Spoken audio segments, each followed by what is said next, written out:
당신은 100살까지 살 수 있을까요? 저는 81세 현직 의사로 50년이 넘는 세월 동안 저는 수천 명의 환자를 만나왔고 그 중에는 90세를 넘긴 분들도 60대에 생을 마감한 분들도 있었습니다. 그런데 놀라운 사실을 아십니까? 장수하는 사람들 사이에는 분명한 공통점이 있었습니다. 그리고 그것은 유전자가 아닌 매일 반복하는 작은 습관들이었습니다. 제 진료실에서 자주 듣는 말이 있습니다. 선생님, 저희 집안은 대대로 단명했어요. 하지만 과학은 그 말이 틀렸다고 증명하고 있습니다. 우리의 수명 중 단 20%만이 유전자에 의해 결정되고 나머지 80%는 우리가 매일 선택하는 생활 방식에 달려 있습니다. 오늘 이 영상을 끝까지 보시면 여러분은 단 5가지 생활 습관만으로 수명을 20년 이상 늘릴 수 있는 방법과 장수하는 사람들의 숨겨진 비밀을 알게 되실 겁니다. 특히 70세 이후의 삶을 결정짓는 결정적 요소가 무엇인지 정확히 아시게 될 겁니다. 어떤 사람이 건강하게 100세까지 살 수 있는지, 그 체질의 특징은 무엇인지 알려드리겠습니다. 누구나 집에서 오늘부터 바로 시작할 수 있어요. 본격적인 내용 전에 도움이 될 것 같다면 지금 아래의 구독과 좋아요 버튼을 눌러주세요. 제가 더 많은 건강 비밀을 담은 영상을 만드는 큰 힘이 됩니다. 여러분의 작은 응원이 건강한 100세 사회를 만드는 첫걸음입니다. 지금 이 순간부터 당신의 선택이 20년 후의 건강을 좌우한다는 것을 함께 시작해 볼까요? 제 이름은 김태호입니다. 올해로 81세, 아직도 현직 의사로 활동하고 있습니다. 반세기가 넘는 세월 동안 저는 수많은 환자들을 만나왔고 그들의 삶과 건강에 관한 이야기를 들어왔습니다. 오늘은 제가 50년간 의사로 살아오며 발견한 장수의 비밀에 대해 이야기하려고 합니다. 여러분, 혹시 이런 생각을 해보신 적 있으신가요? 왜 어떤 사람들은 90세가 넘어서도 활기차게 살아가는데 어떤 사람들은 70세가 되기도 전에 건강을 잃어버릴까?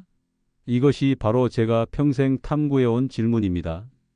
가장 먼저 말씀드리고 싶은 것은 우리의 수명은 유전자에 의해 결정되는 것이 아니라는 사실입니다. 많은 분들이 우리 집안은 대대로 단명해서 라고 말씀하시는데 과학적 연구 결과에 따르면 우리 수명의 약 80%는 생활 습관과 선택에 의해 결정됩니다. 유전자는 단지 20% 정도의 영향력만 가지고 있습니다. 특별히 70세는 인생의 중요한 전환점입니다. 제 환자 중에 이순자 할머니라는 분이 계십니다. 현재 92세이신 이순자 할머니는 매일 아침 공원을 산책하시고 손주들과 활기차게 대화를 나누십니다. 70세 이후에도 건강한 습관을 유지하신 덕분에 지금도 독립적인 생활을 하고 계세요. 반면에 같은 아파트에 사시는 김철수 씨는 73세인데 침대에 누워 하루하루를 힘겹게 보내고 계십니다. 두 분의 차이는 무엇일까요? 바로 일상의 작은 습관들입니다. 이순자 할머니는 매일 아침 일어나 창문을 열어 환기시키고 가벼운 스트레칭을 하신 후 20분간 산책을 하십니다. 식사는 정해진 시간에 골고루 드시고 저녁에는 일찍 주무십니다. 반면 김철수 씨는 은퇴 후 특별한 일과 없이 TV 시청으로 대부분의 시간을 보내셨고 식사 시간도 불규칙했습니다. 그 결과 근육량은 감소하고 관절은 뻣뻣해졌으며 면역력도 약해졌습니다. 제가 오늘 이 이야기를 나누는 이유는 여러분께 희망을 드리고 싶어서입니다. 지금 이 순간부터 여러분이 하는 선택이 10년, 20년 후의 건강을 좌우합니다. 나이가 들어가는 것은 자연스러운 과정이지만 어떻게 늙어갈지는 우리의 선택에 달려 있습니다. 오늘 제가 나눌 이야기를 통해 여러분께서도 건강하게 장수할 수 있는 비결을 알아가시길 바랍니다.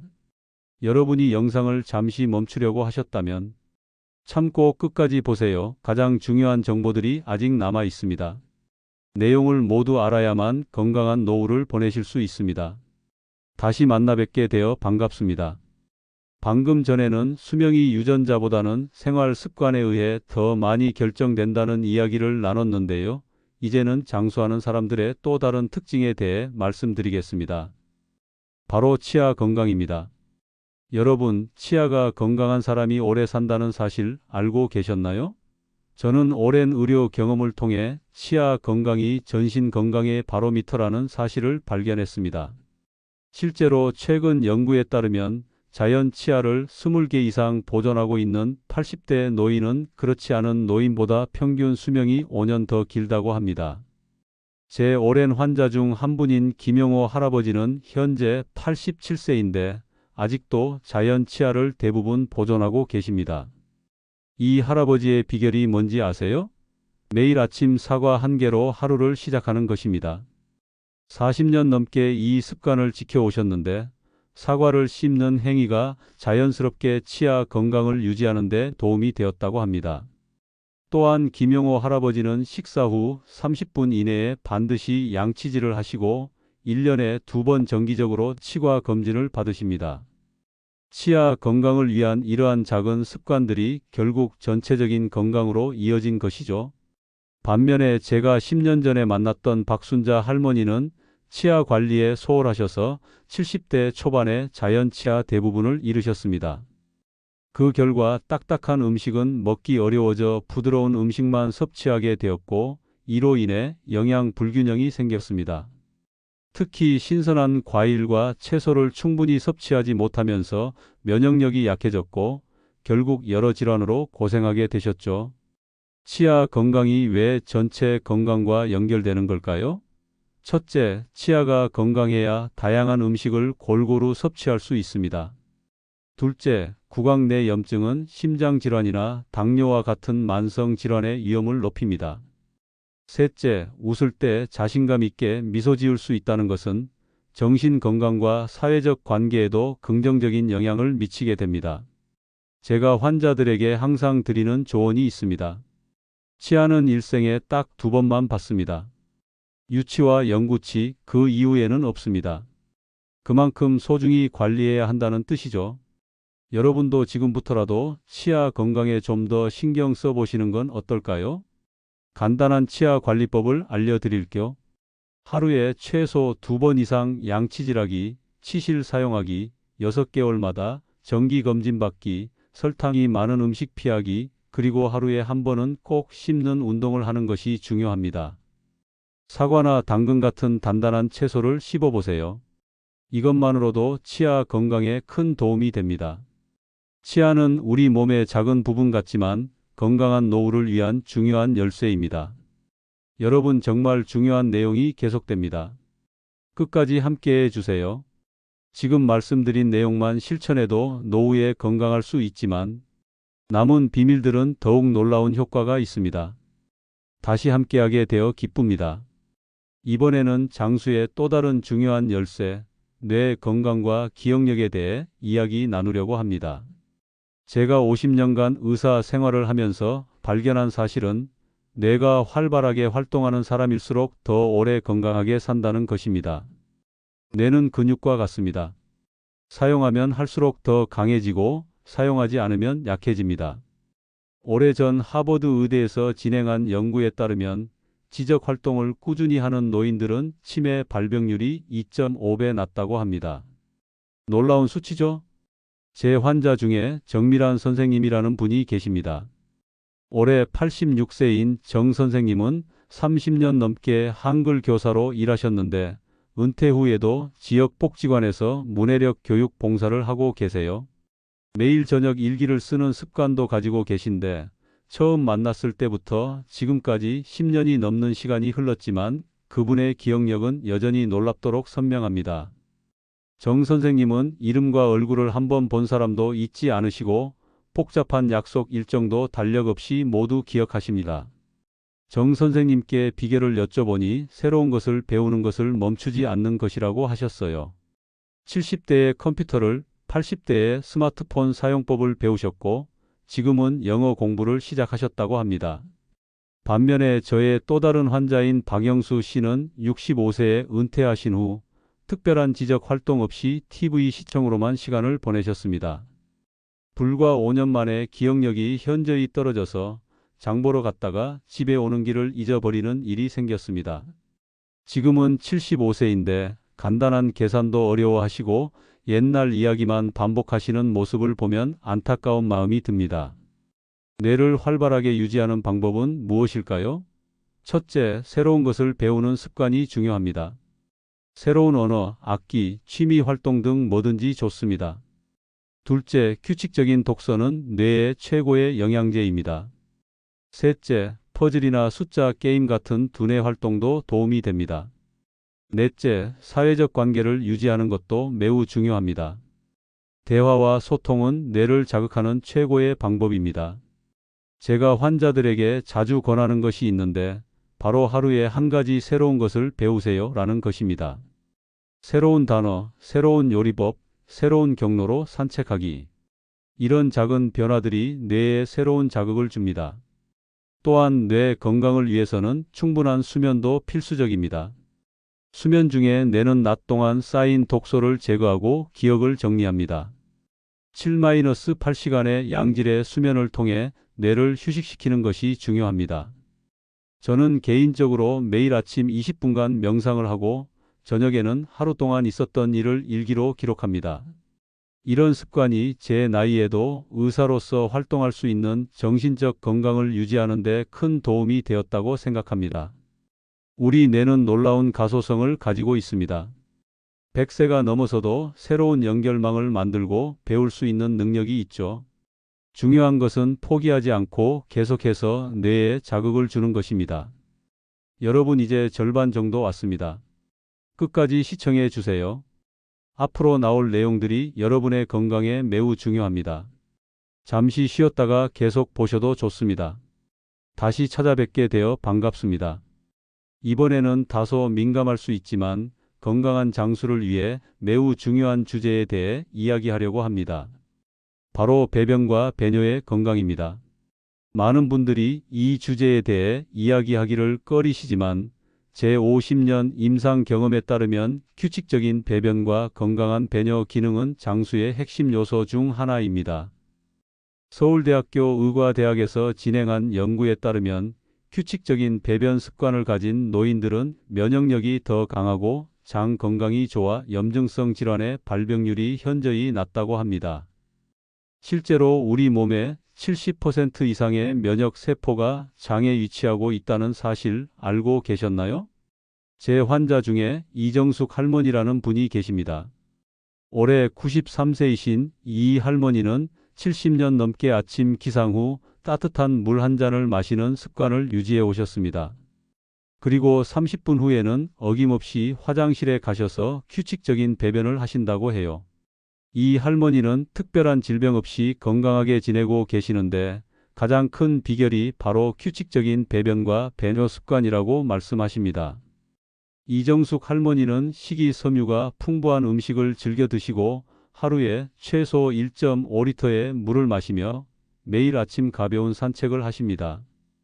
이런 생활 습관 덕분에 장 건강이 매우 좋으시고 덕분에 면역력도 강해서 계절이 바뀔 때마다 유행하는 감기도 거의 걸리지 않으신다고 합니다. 반면에 김철수 씨는 불규칙한 식사와 운동 부족으로 만성 변비에 시달리고 계십니다. 또한 밤에 화장실을 자주 가야 하는 야간 빈뇨 증상으로 숙면을 취하기 어려워 낮 동안 피로감을 느끼시고 활력이 떨어지는 악순환을 겪고 계세요. 이런 상태가 지속되면서 전반적인 건강 상태도 점점 나빠지고 있습니다. 건강한 배변과 배뇨를 위한 비결은 무엇일까요? 첫째, 충분한 수분 섭취가 중요합니다. 하루에 최소 1.5리터, 가능하면 2리터의 물을 마시는 것이 좋습니다. 둘째, 식이섬유가 풍부한 음식을 충분히 섭취해야 합니다. 통곡물, 채소, 과일 등이 좋은 선택입니다. 셋째, 규칙적인 운동이 장 운동을 촉진합니다. 하루 30분의 걷기만으로도 큰 효과를 볼 수 있습니다. 또한 배뇨 건강을 위해서는 카페인과 알코올 섭취를 줄이는 것이 중요합니다. 이 두 가지는 모두 이뇨 작용이 있어 방광을 자극할 수 있기 때문이죠. 특히 취침 전 2-3시간은 수분 섭취를 줄이면 야간 빈뇨를 예방하는 데 도움이 됩니다. 제가 환자들에게 자주 강조하는 것이 있습니다. 몸의 신호에 귀 기울이세요. 우리 몸은 항상 자신의 상태를 알려주고 있습니다. 배변이나 배뇨에 변화가 생겼다면 그것은 몸이 보내는 중요한 신호일 수 있습니다. 무시하지 마시고 의사와 상담해 보세요. 저는 매일 아침 식사 전 따뜻한 물 한 잔과 함께 요구르트를 먹는 습관을 가지고 있습니다. 유산균이 풍부한 요구르트는 장 건강에 매우 좋거든요. 이런 작은 습관이 제 건강을 지키는데 큰 도움이 되었다고 생각합니다. 배변과 배뇨의 건강은 우리 몸의 노폐물을 효과적으로 제거하고 체내 독소를 배출하는 데 중요한 역할을 합니다. 이는 결국 면역력 강화로 이어지고 건강한 장수의 기반이 됩니다. 건강한 장수를 위한 5번째 비결, 걷기의 중요성에 대해 말씀드리겠습니다. 제가 81년 인생을 살면서 깨달은 것은 인간의 몸은 움직이도록 설계되었다는 점입니다. 특히 걷기는 가장 자연스러운 운동이자 수명을 늘리는 데 놀라운 효과가 있습니다. 최근 연구 결과에 따르면 하루에 5,000보만 걸어도 사망 위험이 약 30% 감소한다고 합니다. 믿기 어려울 정도로 간단하지 않습니까? 제 오랜 환자 중 한 분을 소개해 드리겠습니다. 올해 92세이신 황금자 할머니는 30년 넘게 매일 새벽 시장에 걸어서 다니십니다. 처음에는 건강을 위해 시작하셨다가 이제는 습관이 되어 비가 오나 눈이 오나 하루도 거르지 않으신다고 합니다. 황금자 할머니께서는 걷는 동안 생각도 정리되고 이웃들과 인사도 나누고 햇빛도 쬐니 일석삼조라고 말씀하십니다. 반면에 67세의 박영희 씨는 몇 년 전부터 무릎 통증을 이유로 걷기를 포기하셨습니다. 처음에는 조금만 쉬면 나아질 거라 생각했지만 움직이지 않을수록 관절은 더 뻣뻣해지고 근육은 약해지고 체중은 늘어났습니다. 결국 지금은 집 앞 슈퍼에 가는 것조차 힘들어 하시게 되었습니다. 제가 40년간 진료실에서 보아온 바로는 규칙적으로 걷는 분들은 대부분 혈압이 안정적이고 혈당 수치도 정상 범위에 있으며 면역력도 강합니다. 걷기는 심혈관 질환, 당뇨병, 치매와 같은 만성 질환의 위험을 크게 줄입니다. 여러분께 특별한 걷기 방법을 알려드리겠습니다. 첫째, 하루 30분 이상 걷되 한 번에 할 필요는 없습니다. 10분씩 3번으로 나누어도 효과는 동일합니다. 둘째, 걸을 때는 손을 자연스럽게 흔들고 허리를 곧게 펴고 발 전체로 땅을 디뎌주세요. 셋째, 가능하면 자연 속에서 걷는 것이 더 큰 건강 효과를 가져옵니다. 제 환자 중 한 분은 무릎 관절이 좋지 않아 걷기를 망설이셨습니다. 그런 경우엔 수중 걷기를 추천드립니다. 물속에서는 체중 부담이 줄어들어 관절에 무리가 가지 않기 때문입니다. 또한 실내에서도 제자리 걸음이나 집 안 곳곳을 돌아다니는 것만으로도 충분한 효과를 볼 수 있습니다. 걷기의 효과는 육체적인 것에만 국한되지 않습니다. 걷는 동안 우리의 뇌는 활성화되고 스트레스 호르몬은 감소하며 행복 호르몬인 세로토닌은 증가합니다. 그래서 많은 사람들이 걷기 후에 기분이 좋아지고 머리가 맑아지는 경험을 하는 것입니다. 여러분, 지금 당장 신발 한 켤레와 편안한 옷만 있으면 시작할 수 있습니다. 오늘부터 걷기의 놀라운 효과를 직접 체험해 보시기 바랍니다. 여러분, 이제 영상이 곧 끝나갑니다. 마지막 비밀들이 가장 중요할 수 있으니 끝까지 집중해서 봐주세요. 이 모든 정보를 알고 실천할 때 효과가 가장 큽니다. 건강한 장수를 위한 6번째이자 마지막 비결, 심장과 폐 건강에 대해 말씀드리겠습니다. 제가 의학을 공부하고 환자들을 진료하면서 깨달은 것은 심장과 폐는 우리 몸의 엔진과 같다는 사실입니다. 이 두 기관이 건강해야 온몸에 충분한 산소와 영양분이 공급되고 이것이 바로 장수의 핵심입니다. 우선 심장은 하루에 약 10만 번 이상 뛰면서 5,000리터 이상의 피를 온몸에 보냅니다. 평생 쉬지 않고 일하는 놀라운 장기죠. 그리고 폐는 하루에 약 2만 번 호흡하면서 산소를 공급하고 이산화탄소를 배출합니다.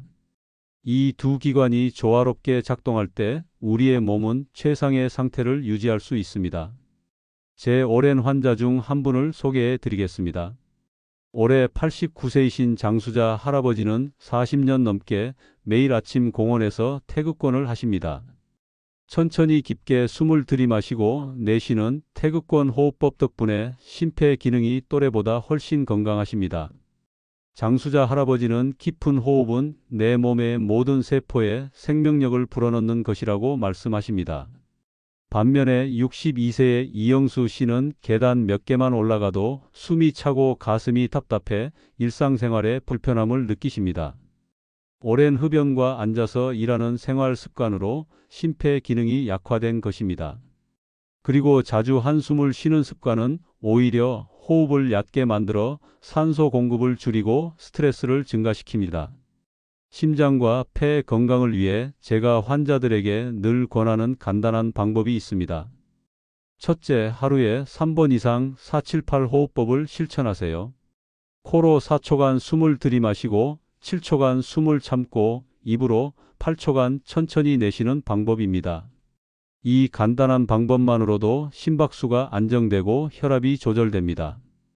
둘째, 가벼운 유산소 운동을 규칙적으로 하세요.